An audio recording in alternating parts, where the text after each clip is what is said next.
با سلام خدمت دوستان عزیز. یه نکته‌ای به ذهنم رسید، گفتم که به دوستان عزیز بگم، به جوشکارای عزیز.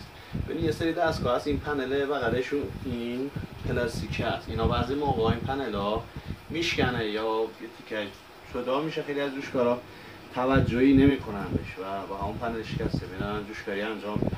حالا غیر از اون که پلیسه ممکنه بره توش، آهنی چیزی بره باعث اتصالی بشه داخل دستگاه، گرد خاک بره توش و اینا. یه مشکلی دیگه که پیش میاد که یه دستگاه برام آوردن این مشکل پیش اومد این بود که مثلا ممکنه موشی، مارمولکی، جونوری چیزی بره داخل دستگاه.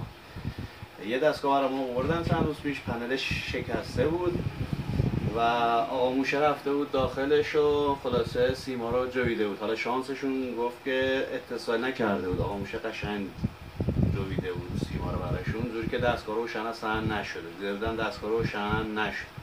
آوردن اینجا، ما دستگاهی که باز کردیم داخل دستگاه پر از فضله موش و موی موش و دیدیم که بعد سیما رو تمام جویده.